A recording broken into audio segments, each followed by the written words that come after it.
భోగాపురం అంతర్జాతీయ విమానాశ్రయం ఇన్ని రోజులు కూడా అంతా భోగాపురం అంతర్జాతీయ విమానాశ్రయం అనుకున్నాం. ఒకవైపు ఇక్కడ ప్రభుత్వం ఏం చేసిందంటే అల్లూరి సీతారామరాజు ఇంటర్నేషనల్ ఎయిర్పోర్ట్ అంటూ ఒకవైపు అయితే నామకరణం చేసింది.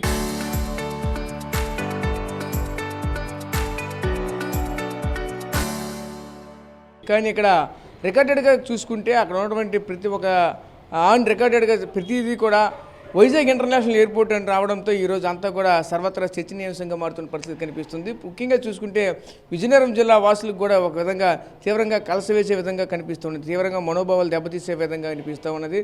ముఖ్యంగా భోగాపురం ప్రాంతంలో రైతులకైతే, ఆ భూములు ఇచ్చిన రైతులకైతే ఈరోజు మా ప్రాంతం పేరు పెట్టకుండా ఉండడం ఏంటంటూ కూడా మరికొంతమంది దీన్ని లేవనెత్తున్న నేపథ్యం అయితే కనిపిస్తుంది. దీనిపైన ఇప్పటికే విజయనగరంలో ఉన్నటువంటి పలు సంఘాలకు సంబంధించిన నేతలు కూడా ఈరోజు మండిపడుతున్న పరిస్థితి కనిపిస్తూ ఉన్నాయి. ఇదే అంశానికి సంబంధించి మనతో పాటు మాట్లాడి విజయనగరంలో ఉన్నటువంటి పౌర సంఘ వేదికలు, అదేవిధంగా మరికొంతమంది ఈ వామపక్ష భావజాలు కలిగిన వ్యక్తులు కూడా మనతో పాటు ఉన్నారు. వాళ్ళతో మాట్లాడి మరి వాళ్ళు తెలుసుకునే ప్రయత్నం చేసేద్దాం. సార్ చెప్పండి సార్, దీన్ని ఎలా చూడాలి ఏంటి? ముఖ్యంగా మీరు ఒక పౌర సంఘ వేదిక సంబంధించిన నాయకుడిగా ఏం చెప్తారు ఏంటి? ప్రస్తుతం ఈ యొక్క వైఖరిని ఏ విధంగా చూడాలి? ప్రభుత్వం ఇటువంటి వైఖరి వ్యవహరిస్తూ ఉన్నది. ఇంతవరకు కూడా భోగాపురం అంతర్జాతీయ విమానాశ్రయం అంటూ కూడా పూర్తిగా దీన్ని అయితే ప్రచారం చేసుకునే నేపథ్యం కానీ అక్కడ చూస్తే భోగాపురం అనే పేరు కానీ విజయనగరం పేరు కానీ ఎక్కడ కూడా కనిపించకుండా పోతుంది. దీన్ని ఎలా చూడాలి? విజయనగరం జిల్లాని, విజయనగరం ప్రజల్ని పూర్తిగా అవమానపరిచారు మోడీ, చంద్రబాబు నాయుడు, పవన్ కళ్యాణ్, అలాగే కూటమి ప్రభుత్వం. అలాగే భోగాపురం రైతుల యొక్క త్యాగాలని పూర్తిగా నేలమట్టం చేసి కనీసం ఆ రైతులు పట్టించుకోకుండా వాళ్ళ ఊరి పేరు కూడా లేకుండా చేశారు ఈరోజు కూటమి ప్రభుత్వం, మోడీ గారు. ఒకవైపున భోగాపురం విమానాశ్రయం వస్తుందనగానే భోగాపురం ఇంటర్నేషనల్ విమానాశ్రయం అంటే ఉద్యోగాలు వస్తాయి అవన్నీ ఒక ఎత్తు అయితే కనీసం మా ఊరి పేరు ప్రపంచానికి తెలిస్తే ఆశ ఉండేది. ఈరోజు ఆశ కూడా పూర్తిగా పోయింది. దాని మీద వైజాగ్ అల్లూరి సీతారామరాజు ఇంటర్నేషనల్ ఎయిర్పోర్ట్ అని చెప్పేసి మాత్రమే ఉంది. అంటే భోగాపురం విజయనగరం జిల్లాలో ఉందా, వైజాగ్ జిల్లాలో ఉందా? విజయనగరం జిల్లాలో ఉన్నదానికి విజయనగరం పేరు పెట్టడానికి కూటమి ప్రభుత్వానికి వచ్చిన ఇబ్బంది ఏంటి? ఎందుకు ఆ రకంగా మాయ చేస్తున్నారు? ప్రజలను మభ్యపెడుతున్నారు. అంటే మా చరిత్రని, సంస్కృతిని, మా ప్రజల యొక్క త్యాగాలను అవమానపరచడం కాదా?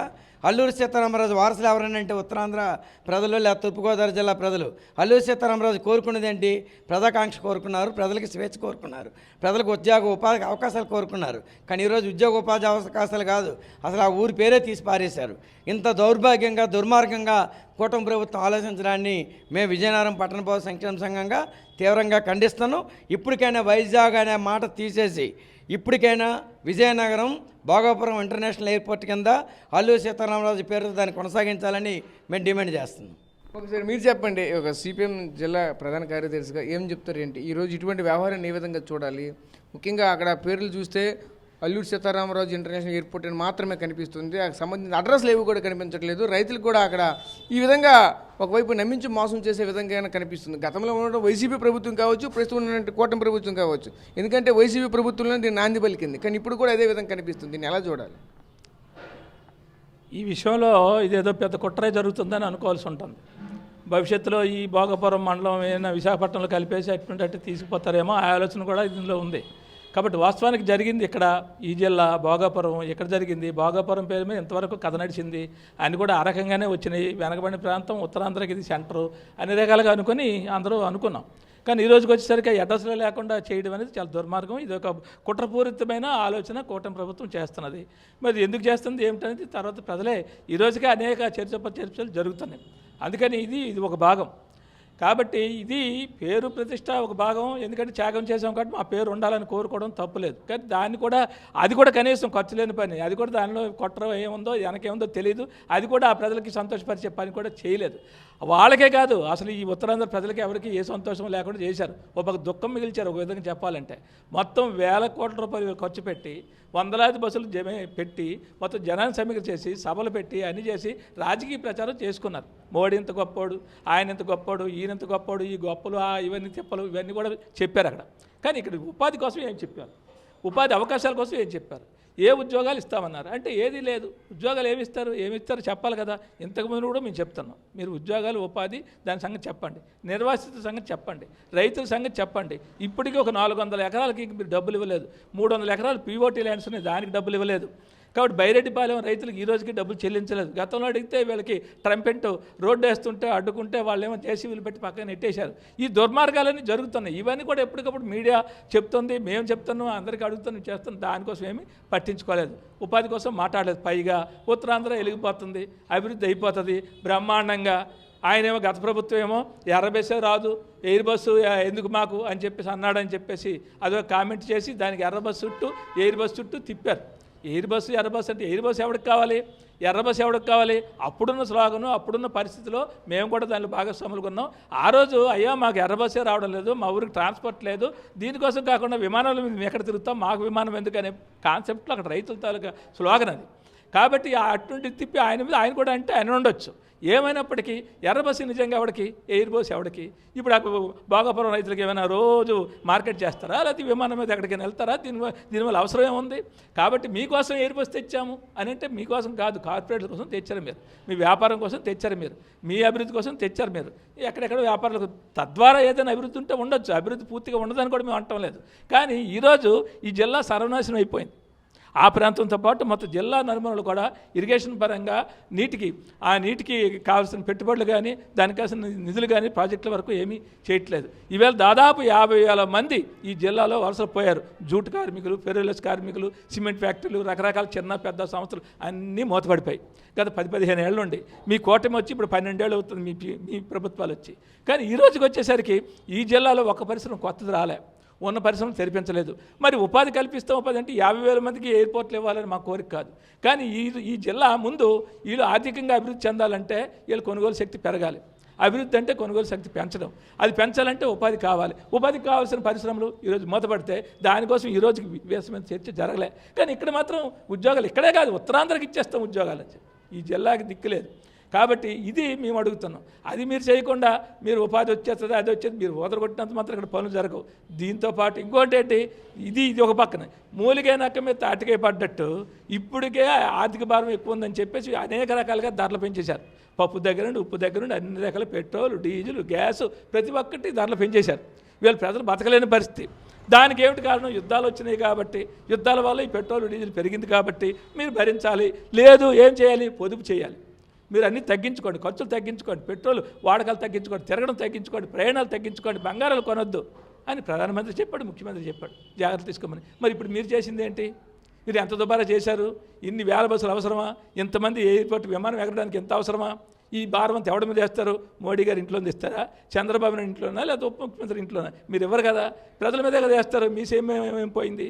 కాబట్టి ఇప్పటికే భారాలతో బాధపడుతుంటే ఇంకా అప్పులు చేసి ఇంకా ఇలాంటి దుబారా ఖర్చులు పెట్టి మొత్తం సర్వరాశను ఈ రాష్ట్రాన్ని, దేశాన్ని చేస్తుంది మీరు.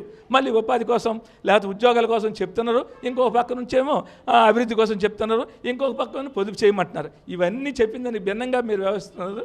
కాబట్టి ప్రజలు చూస్తూ ఊరుకోరు, ప్రజలకి ఇది అర్థమవుతుంది. అందుకని ఇవాళ రైతాంగం అక్కడ తీవ్రంగా ఇబ్బందులు పడుతున్నారు. భూములు ఇచ్చిన వాళ్ళకి ఎటువంటి ప్రత్యేక గుర్తింపు లేదు, కనీసం అభిమానించలేదు. కనీసం వీళ్ళేమో సన్మానాలు చేయించుకొని బొబ్బులు వేళ్ళ దగ్గర నుండి రకరకాల సన్మానాలు చేసుకోరు. కనీసం ఒక రైతుకి పిలిచి నువ్వు ఇచ్చావయ్యా బాబు, నీ త్యాగం మంచిది అని చెప్పేసి ఒక మాట, ఒక శాలువా కప్పి ఆడు గౌరవించుంటే ఆ ఫోన్ ఉద్యోగం వస్తుందో ఉపాధి వస్తుందో పోతుంది. కానీ కనీసం ఆ సంతృప్తినే ఉండాలి. ఆ సంతృప్తి కూడా రైతులకు చేయలే, వాళ్ళని గుర్తించలేదు. తర్వాత ఎప్పుడు విమానం ఎక్కిస్తారట, తీసుకెళ్తారట, తిప్పుతారట. విమానం ఎక్కి దిగడం వల్ల ఆడేం వైకుంఠానికి, స్వర్గానికి వెళ్ళిపోడు, ఆడికే మొత్తం జీవితం మారిపోదు. కాకపోతే ఏంటంటే ఇదంతా కుట్ర, ఇదంతా రాజకీయ కుట్ర, రాజకీయ ప్రచారం ఇది జరుగుతుంది. ఇంకోవైపు నుంచి అక్కడ భజన. ఏం భజన? ఉప ముఖ్యమంత్రి గారు అంటారు, ఈయనేమో సెలవు పెట్టకుండా పనిచేశాడు, ప్రజల కోసం చాలా కష్టపడ్డాడు, జంతర్ మంతర్ దగ్గర కుర్రోళ్ళందరూ ఏవో నోటుకొచ్చి మాట్లాడారు, నా కళ్ళు నీళ్ళు తిరిగాయి, నాకు బాధ వచ్చిందని చెప్పేసి అక్కడ చెప్తుండే ఆయన. ఇక్కడ చెప్తాడు ఈ వేదికలో. అది ఇప్పుడు అవసరం కాదు. కాబట్టి దానికి మూలం ఎవరు? మీ ప్రధానమంత్రి మీరే. ఆ సమస్య ఈ 10 ఏళ్లలో 52 పరీక్షలు లీక్ అయినాయి. లీక్ అయితే వేలాది మంది విద్యార్థులు నష్టపోయారు. దీంట్లో 22 లక్షల మంది దీన్ని పరీక్షలు రాస్తే వీళ్ళందరూ కూడా నష్టపోయారు, ఇబ్బంది పడ్డారు. ఈ సమస్య అంత తీవ్రంగా ఉంది. 21 మంది చనిపోయారు. చనిపోయిన దానికి కన్నీళ్ళు మీకు రాలేదు పవన్ కళ్యాణ్ గారికి, ఏ బాధ లేదు. కానీ సానుభూతి కూడా చెప్పలేదు. పైగా ఉగ్రవాదులు, దేశద్రోహులు, అది ఇదని చెప్పేసి తప్పుడు మాటలు కూసి వీళ్ళ అనుయాయ మీడియా ఆయన ఎవరో సినిమా యాక్టర్, ఆవిడ ఒక పెద్ద ఉపన్యాసం, ఇవన్నీ కూడా మోడీని ఆ రకంగా చేయడం, పొగడ్తలు, ఆయనకు బాధిస్తే మాకు బాధ అనడం. కానీ ప్రజల బాధలకి కనబడలేదు, విద్యార్థుల బాధలు కనబడలేదు, ఆ సావులు గుర్తు రాలేదు, లాఠీ చార్జీని గుర్తు రాలేదు, రోడ్డు మీద రక్తం చిందించిన పరిస్థితి కనబడలేదు. ఇవన్నీ పక్కన పడేసి నాకు బాధ అవుతుందని చెప్పడం అని అంటే అది పెద్ద ద్రోహం. ఈ దేశ యువతకి తీవ్రమైన మోసం చేసినట్టు పవన్ కళ్యాణ్ గారు. ఇప్పుడు మీరు మీ ప్రధానమంత్రి, మీ తాలూకు పదవులు, మీ తాలూకు ఏమైనా ఉంటే లావాదేవీలు చక్కబెట్టుకోండి. కానీ ప్రజలకు ద్రోహం చేస్తే, ప్రజల కోసం నిందిస్తే, అపనిందలు వేస్తే ప్రజలు మాత్రం చూస్తూ ఊరుకోరు. విద్యార్థులు, యువత ఇప్పటికే చాలా ఇబ్బందుల్లో ఉన్నారు, చాలా సమస్యలు ఎదుర్కొంటున్నారు. మీరు ఆడుతున్న మాటల్ని పుండి మీద కారం చల్లినట్టు ఈవేళ ఈ యువత మీద ఉంది. ఇది బగబగ మండుతుంది. ఈ మంట ఎటెళ్తుందో మీరు భవిష్యత్తులో చూస్తారు. కాబట్టి ఇటువంటి వ్యాఖ్యలు విరమించుకొని మీరు చేయాల్సింది, మీ పద్ధతిగా చేయాల్సిన ఉద్యోగాలు, ఉపాధి, రక్షణ ఇటువంటివన్నీ చేస్తే మీకు గౌరవం ఉంటుంది. ఆ రకంగా మీరు ముందుకెళ్తారు తప్ప ఇటువంటి మాయ మాటలు చెప్పి అదిరించి, బెదిరించి, భయపెట్టి ఆ మోడీ గారు కాళ్ళు మొక్కుతానంటే కాళ్ళు మొక్కుకోండి. కానీ వీళ్ళకి మాత్రం ద్రోహం చేస్తే ప్రజలు ఊరుకోరు. మీరు చెప్పండి, దీన్ని ఎలా చూడాలేంటి? ఈరోజు అంతర్జాతీయ భోగాపురం విమానాశ్రయం అని చెప్తూ ఉన్నారు, కానీ ఈరోజు విజయనగరం పేరు కాదని ఈరోజు వైజాగ్ ఇంటర్నేషనల్ ఎయిర్పోర్ట్ పెట్టడం పట్ల దీన్ని ఎలా చూడాలేంటి? ఎప్పటికే చూస్తూ ఉంటే విస్తృతంగా ప్రసారం అయితే జరుగుతుంది. ఇంతవరకు కూడా మన ప్రాంతంలో ఉండేది భోగాపురం అంతర్జాతీయ విమానాశ్రయం అని చెప్పుకొచ్చింది ఇంతవరకు, కానీ దీని పేరు కాదని వైజాగ్ విమానాశ్రయం అని చెప్తూ ఉన్నారు. దీన్ని ఎలా చూడాలేంటి? ఒక నానుడి ఉంది, సొమ్మొకరిది సోకొకరిది అన్నట్లుగా మరి విజయనగర సంపద ఈ యొక్క ఎయిర్పోర్ట్లో ఉంటే విజయనగర ప్రజల ఆకాంక్ష, విజయనగర ప్రజల తాలూకా భూమి మరి త్యాగాలు ఉంటే ఈ త్యాగాలన్నిటిని కూడా మరిచి మరి పాలకులు కేవలం వారి అంతర్గత ఆలోచనల ప్రకారంగా మరి వ్యూహపరంగానే వైజాగ్ ఎయిర్పోర్ట్ అని చెప్పేసి ప్రచురించడాన్ని మీరు ప్రజా సంఘాలుగా, ప్రజలుగా విజయనగర ఆకాంక్షించి మేము ఖండిస్తున్నాం. మరి 4,500 కోట్ల రూపాయలతో నిర్మించిన అంతర్జాతీయ ప్రమాణాలతో నిర్మించిన ఈ యొక్క ఎయిర్పోర్ట్లో 244 ఎకరాల ప్రభుత్వ భూమి, అలాగే 1400 ఎకరాల ప్రైవేటు భూమి, అలాగే అసైన్ భూములు కూడా 453 అసైన్ భూములు కూడా మరి త్యాగాలు ఉన్నాయని. ఇది ఎందుకు ఇచ్చారంటే ఈ దేశ అభివృద్ధిలో విజయనగర ప్రజలు, అలాగే భోగాపురం రైతులు ఎవరైతే భూమి ఇచ్చారో వారికి మేలు జరుగుతుందని, ఈ యొక్క అభివృద్ధిలో విజయనగర ప్రగతి కనబడుతుంది అని చెప్పి ఆత్మవిశ్వాసంతో ఇస్తే దాన్ని ఆత్మవంచన చేశారని చెప్పడంలో ఎటువంటి సందేహం లేదు. ఉత్తరాంధ్ర వెనకబడింది, అలాగే అందులో మరి ముఖ్యంగా విజయనగరం కూడా వెనకబడిందని చెప్పడంలో మరి భోగాపురం ఎయిర్పోర్టు బదులుగా వైజాగ్ ఎయిర్పోర్ట్ అని పెట్టడంలోనే మనకు అర్థమవుతుంది. మరి విజయనగరం ముద్దుబిడ్డ అయిన గోవా గవర్నర్ గారు, మా పోసుపాటి అశోక్ గజపతిరాజు గారు కూడా ఒక ప్రైవేట్ ఇంటర్వ్యూలో ఒక న్యూస్ ఛానల్లో ఒక మాట చెప్పారు. ఉత్తరాంధ్రాన్ని కానీ విజయనగరాన్ని కానీ వెనకబాటు లేదు, వెనక్కి నెట్టివేయబడింది అని చెప్పి చాలా స్పష్టంగా అశోక్ గజపతిరాజు గారు చెప్పారు. అయితే ఇప్పుడు పాలకులు, కేంద్ర ప్రభుత్వం కానీ రాష్ట్ర ప్రభుత్వం కానీ ప్రతిపక్షాలు కానీ ఇప్పుడు తేల్చుకోవాల్సిన అవసరం ఉంది.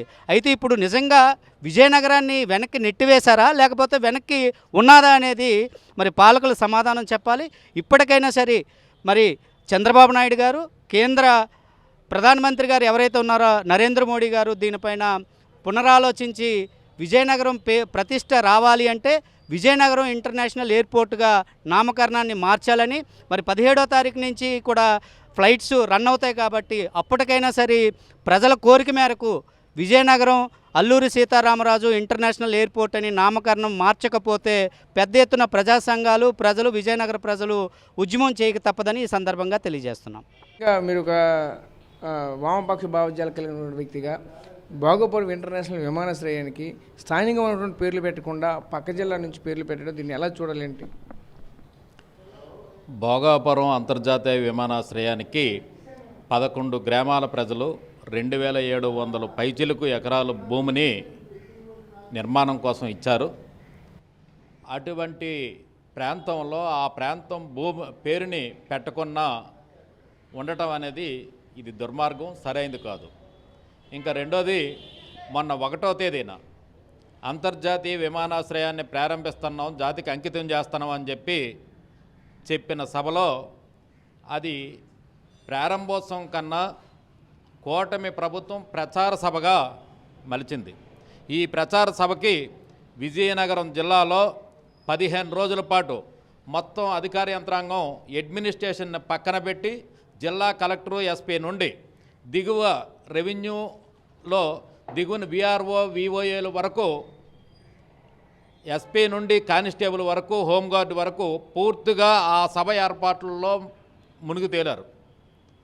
మొత్తంగా అది అధికార దుర్వినియోగాన్ని చేశారు.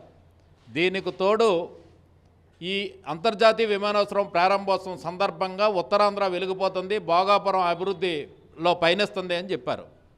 ఇక్కడ ప్రజలకి ఉపాధి ఇవ్వకున్నా, భూములు ఇచ్చిన రైతులను ఆదుకోకున్నా ఏ విధంగా ఇది అభివృద్ధి చెందుద్ది అని అడుగుతున్నాం. 11 గ్రామాల ప్రజలు భూములు ఇచ్చారు. భూములు ఇచ్చేటప్పుడు భూసేకరణ చేసే సందర్భంలో ఈ భూమి మేము ఇస్తే మేము ఎలా బ్రతకాలి అని చెప్పి ఆ రైతులు అడిగిన రోజున తెలుగుదేశం నాయకులు ఒకటే చెప్పారు, భూమి ఇచ్చిన ప్రతి ఇంటికి మేము ఉపాధి కల్పిస్తాము అని చెప్పి. ఈరోజు కూటమి ప్రభుత్వాన్ని అడుగుతున్నాం, భూములు ఇచ్చిన వాళ్ళని ఎవరికైనా పలానా ఊర్లో పలానా అబ్బాయికి లేదా అమ్మాయికి ఉపాధి కల్పించాము అని చెప్పి చెప్పాలని అడుగుతున్నాం. లేదు కల్పించకపోతే ఎలా అభివృద్ధి చెందుద్ది, ఉపాధి లేకపోతే ఎలా అభివృద్ధి చెందుద్ది అని అడుగుతున్నాం. జిఎంఆర్ యాజమాన్యం ఇప్పటికే ప్రకటించింది, నేను స్థానికులకు ఉపాధి ఇవ్వను, స్థానికులకే కాదు భూములు ఇచ్చిన వాళ్ళు నిర్వాసితులకే కాదు, శ్రీకాకుళం, విజయనగరం, విశాఖపట్నం, తూర్పుగోదావరి జిల్లాల్లో ఎవరు ఉపాధి కోసం దరఖాస్తు చేసినా దాన్ని రిజెక్ట్ చేస్తామని చెప్పి జిఎంఆర్ యాజమాన్యం ప్రకటించింది. ఎప్పటికైనా తెలుగుదేశం నాయకులు, కూటమి నాయకులు స్పందించాలా, ఇది తప్పు, ఈ జిఎంఆర్ యాజమాన్యం పైన ఒత్తిడి తెస్తాం, స్థానికులకు ఉపాధి కల్పిస్తామని దమ్ముంటే చెప్పాలా. కానీ కూటమి ప్రభుత్వమే జిఎంఆర్ సేవలో మునుగుదేలుతుంది తప్ప ఉపాధి కోసం పట్టించుకునే పరిస్థితి లేదు. ఇంకొకటి, ఈ విమానాశ్రయం నిర్మాణం కోసం రాష్ట్ర ప్రభుత్వం 1500 కోట్లు పైచిలు ఖర్చు పెట్టింది. మిగతా డబ్బుల్లో జిఎంఆర్ కానీ కేంద్ర ప్రభుత్వం కానీ రూపాయి కూడా ఖర్చు పెట్టలేదు. జిఎంఆర్ ఖర్చు పెట్టిన 3400 పైచిలకు డబ్బులు కూడా, కోట్ల డబ్బులు కూడా వివిధ బ్యాంకుల నుండి రాష్ట్ర ప్రభుత్వం సమకూర్చింది. అంతే తప్ప తన జేబుల నుండి ఒక్క రూపాయి కూడా ఖర్చు పెట్టలే, కేంద్ర ప్రభుత్వం ఖర్చు పెట్టలే. కానీ జిఎంఆర్ని, కేంద్ర ప్రభుత్వాన్ని పొగడ్తలతో ముంచెత్తడం అనేది సిగ్గుచేటైన విషయం. కాబట్టి ఉత్తరాంధ్ర అలాగే భోగాపురం, విజయనగరం జిల్లా ప్రజల మనోభావాలను దెబ్బతినే పద్ధతిలో ఈ వ్యవహారం, ఈ ప్రచారం జరిగింది. ఇంకా జనసేన నాయకులు, రాష్ట్ర అధ్యక్షులు, రాష్ట్ర ఉప ముఖ్యమంత్రి మాట్లాడుతూ వేదిక పైన అసలు ప్రశ్నించడానికే పుట్టిన పార్టీ ఇది అని చెప్పుకున్న ఆయన ప్రశ్నించడం మానేసి పాదాభివందనం చేసుకునే పరిస్థితికి, పాదసేవ చేసుకునే పరిస్థితికి దిగజారాడు. చివరికి ప్రశ్నించే వాళ్ళని తప్పుబట్టే పరిస్థితికి దిగజారాడంటే జనసేన పార్టీ నాయకత్వం ఎక్కడికి దిగజారిందో ఆలోచించుకోవాలి ఒక్కసారి అని చెప్పి ఈ సందర్భంగా తెలియజేస్తాను. సో చూసాం కదా, ముఖ్యంగా ఒకటే చెప్తా ఉన్నారు, ఏదైతే ఈరోజు విజయనగరం జిల్లాకు సంబంధించిన భోగాపురం అంతర్జాతీయ విమానాశ్రయానికి సంబంధించిన చూసుకుంటే ఈ యొక్క పేరైతే పెట్టకుండా పక్క జిల్లా పేరు పెట్టడం అనేది కూడా చాలా అవమానకరంగా ఉందంటూ కూడా చెప్తూ ఉన్నారు. అదేవిధంగా ముఖ్యంగా ఈ భోగాపురం విమానాశ్రయానికి సంబంధించినటువంటి ఆ రైతుల తాలూకా బిడ్డలకు కానీ, ఈ ప్రాంత వాసులకు కానీ ఉద్యోగాలు ఇవ్వకపోవడం అంతా కూడా మరింత శోచనీయాంశంగా ఉందంటూ కూడా చెప్పుకొస్తున్నారు. అదేవిధంగా అక్కడ ఏదైతే కార్పొరేట్ శక్తులు ఉన్నాయో, కార్పొరేట్ శక్తులకు అనుగుణంగానే ఈరోజు ఈ యొక్క అంతర్జాతీయ విమానాశ్రయాన్ని కంటిన్యూ చేస్తున్నారు తప్ప కానీ స్థానికంగా ఉన్నటువంటి ప్రజలకు ఎటువంటి ఉపయోగం లేని విధంగా చేస్తూ ఉన్నారు. అదేవిధంగా ఆ పేరు కూడా పూర్తిగా తీసుకుని వచ్చి వేరే జిల్లాకు అయితే దీన్ని కన్వర్ట్ చేయడం అనేది కూడా మరింత బాధాకరం కలిగిస్తుందంటూ కూడా ఈ పౌర సంఘ వేదికలు, సిపిఎం, సిపిఐ సంబంధించిన నాయకులు కూడా మనతో పాటు చెప్పుకొస్తున్న ప్రజలకు కనిపిస్తూ ఉన్నారు. కెమెరా పర్సన్ నాడితి రాజేష్, ఆర్టీవీ, విజయనగరం జిల్లా నుంచి.